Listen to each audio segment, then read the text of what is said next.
Hello everyone, welcome to India's first video note series YouTube channel.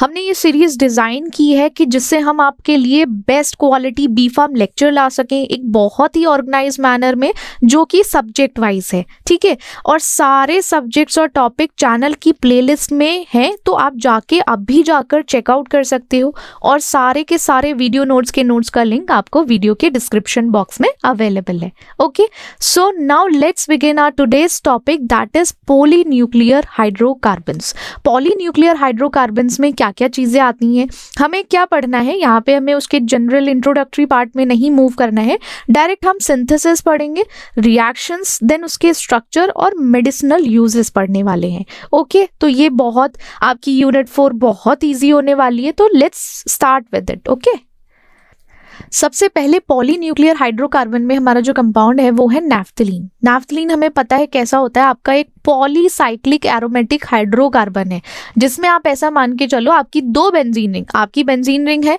Benzene ring को एक साथ तो इकट्ठा कर दो दो को, तो वो आपका नैफ्थलीन बन जाता है। तो इसमें आपका मॉलिक्यूलर फॉर्मूला क्या होगा, C10H8। ये क्या है, आपका पॉलीसाइक्लिक एरोमेटिक हाइड्रोकार्बन। स्ट्रक्चर जो है वो प्लानर होता है, साथ ही साथ इसमें alternating double and single bonds देखने को मिलेंगे। ये हमारा क्या है, कैरेक्टरिस्टिक है एरोमेटिक कंपाउंड्स की। ओके, सिंथेसिस कैसे होगा, आप इसको कोल टार से सिंथेसाइज कर सकते हो, जिसे नैफ्थलीन जो प्राइमरली ऑब्टेन किया जाता है वो कोल टार से ही होता है। जैसे इसमें आप क्या करोगे, डिस्टिल करोगे, इसको डिस्टिल करके सेपरेट कर दोगे दूसरे कंपोनेंट से, देन आपको नैफ्थलीन मिल जाएगा। देन लैबोरेटरी सिंथेसिस भी है अवेलेबल, जिसमें हावर्ड्स रिएक्शन होता है, उसमें आपका फॉर्मेशन होगा 1 टेट्रालोन का।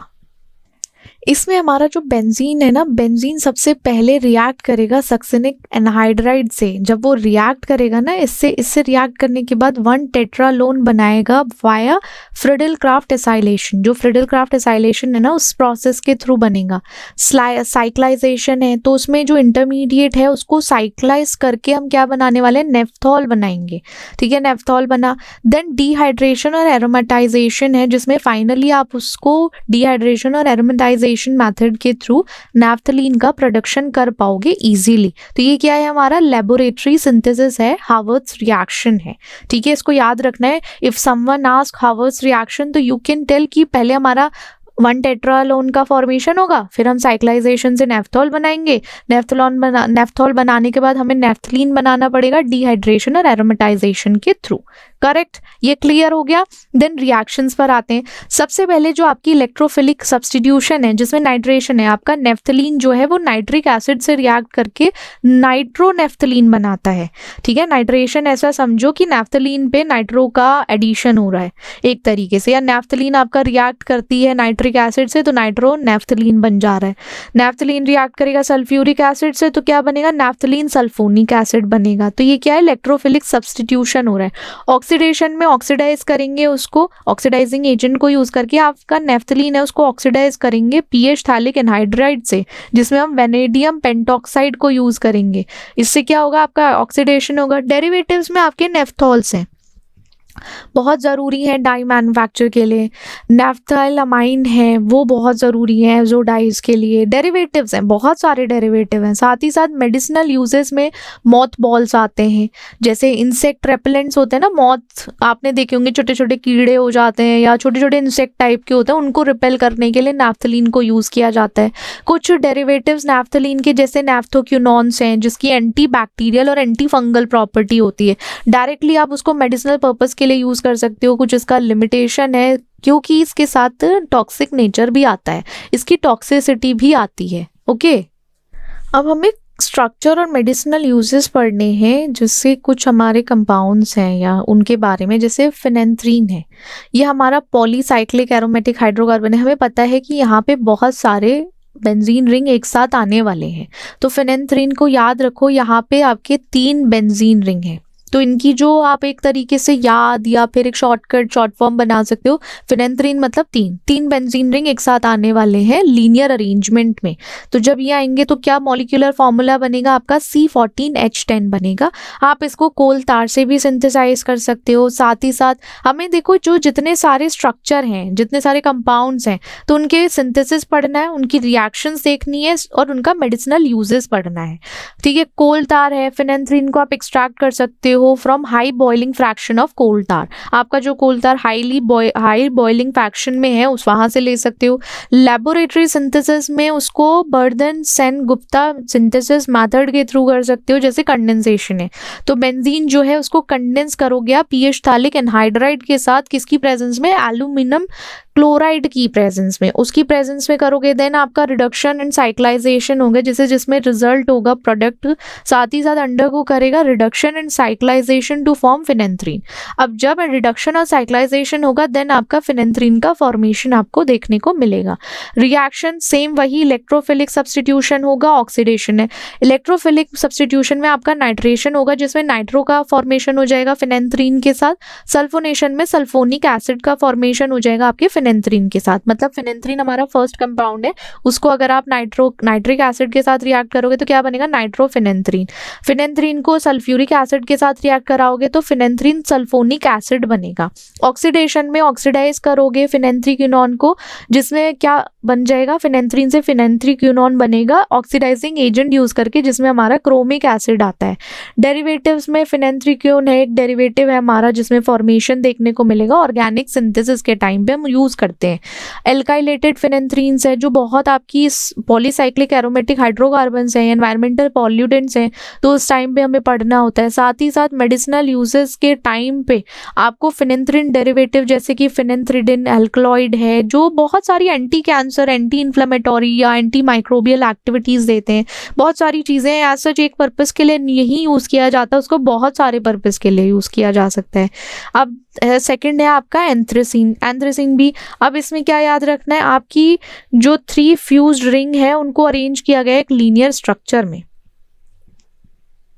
एंथ्रेसिन भी हमारा 3 ही फ्यूज रिंग होती है, बट आपको अरेंजमेंट याद रखनी, ये तीनों साथ हैं, इनके सर जुड़े हुए हैं, बस उसमें क्या है, उसका एक का सर अलग है, ठीक है, उसकी पोजीशन थोड़ी सी शिफ्ट हो रही है, तो वो ध्यान रखना है। C14H10 ये आइसोमेरिक है फिनेंथ्रीन का एक तरीके से, ठीक है। आप सिंथेसिस कोल तार से करोगे, देन आप इसका साइक्लो डिहाइड्रेशन एरोमेटाइजेशन लगाओ, देन आपका एंथ्रेसिन का फॉर्मेशन होगा। फिर नाइट्रेशन इलेक्ट्रोफिलिक सब्स्टिट्यूशन में नाइट्रोशन एंड सल्फोनेशन कराओगे, वो कंप्लीट होगा, देन ऑक्सीडेशन के थ्रू भी आप इसका रिएक्शन देख सकते हो। अब ये केमिकल डाइज हाइड्रोजन परऑक्साइड के प्रोडक्शन के लिए यूज किया जाता है, बहुत सारी डाइज हैं तब यूज करते हैं। एंथ्रेक्विनोन हमारा एज अ लेक्सेटिव की तरह यूज होता है, कुछ टाइम एंटी कैंसर प्रॉपर्टीज भी देता है ये हमारा, ठीक है। नेक्स्ट कंपाउंड है डाइफिनाइल मीथेन। डाइफिनाइल मीथेन में एक तो आपका मीथेन मॉलिक्यूल ऐड हो जाएगा, जहां पे 2 हाइड्रोजन रिप्लेस हो जाते हैं एक फिनाइल ग्रुप से। आपके जो 2 हाइड्रोजन रिप्लेस हो रहे हैं फिनाइल ग्रुप से एक तरीके से, तो क्या बनाएगा, डाइफिनाइल मीथेन बनाता है। C13H12 इसका मॉलिक्यूलर फॉर्मूला है। फ्रेडल क्राफ्ट एल्काइलेशन से हम इसका सिंथेसिस करेंगे। बेंजीन को बेंजाइल क्लोराइड से रिएक्ट कराएंगे एल्यूमिनियम क्लोराइड की प्रेजेंस में, जिससे कि हमारा डाइफिनाइल मीथेन बन पाएगा। रिएक्शन में आपका ऑक्सीडेशन इलेक्ट्रोफिलिक सेम वही है, डाइफिनाइल मीथेन को हम ऑक्सीडाइज करेंगे बेंजोफिनॉन में स्ट्रॉन्ग ऑक्सीडाइजिंग एजेंट को यूज करके। इलेक्ट्रोफिलिक में नाइट्रो ग्रुप या नाइट्रेट से ट्रीट कराएंगे, देन क्या बनेगा, नाइट्रो डाइफिनाइल मीथेन। डाइज और फार्मास्यूटिकल में यूज किया जाता है, फार्मास्यूटिकल में एज ए एंटी हिस्टामिन की तरह यूज कर सकते हैं। मेडिसिनल प्रॉपर्टीज में इसके पास जो प्रॉपर्टी होती है एंटी हिस्टामिनिक प्रॉपर्टी होती है, उसको यूज कर सकते हैं। एज एन एपोइड है ये, एन ओपियोइड है, तो उसका अलग ड्रग का इफेक्ट देखने को आप मिलेगा। अब देन नेक्स्ट है हमारा ट्राइफिनाइल मीथेन। अब ट्राइफिनाइल में आपको 3 फिनाइल ग्रुप से बॉन्ड करना पड़ेगा, वहाँ डाइफिनाइल थे, यहाँ ट्राइफिनाइल है, मतलब 3 फिनाइल ग्रुप्स आ रहे हैं यहाँ पे। देन आपका C19H, तो कुछ स्ट्रक्चर बीच में ऐसे फॉर्म होगा, ये है ये ऐड ऑन हो रहा है, आप ऐसे सोचो ये वाला पार्ट नीचे का ये ऐड ऑन होगा, देन आपका क्या बनेगा, ट्राइफिनाइल मीथेन। और ऊपर वाले में क्या था आपका ऊपर वाले में सिर्फ ये पार्ट था, यहाँ से एक हमने क्या एडिशन किया है नीचे, तब जाके हमारा ट्राइफिनाइल मीथेन बना है। ठीक है, बस इतना सा ही डिफरेंस है। सबसे पहले हम इसमें फ्रेडल क्राफ्ट एल्काइलेशन करेंगे सिंथेसिस में, देन आपका बेंजीन क्लोरोफॉर्म से रिएक्ट करेगा एल्युमिनियम क्लोराइड से ट्राइफिनाइल मीथेन के फॉर्मेशन में। ग्रिग्नार्ड रिएक्शन में क्या होगा, बेंजोफिनॉन है वो फिनाइल मैग्नीशियम ब्रोमाइड से रिएक्ट करेगा, ट्राइफिनाइल मीथेन बनाना है। देखो स्टार्टिंग पॉइंट याद रखो, मिडिल पॉइंट याद रखोगे, एट द एंड आपको पता ही है क्या बनने वाला है।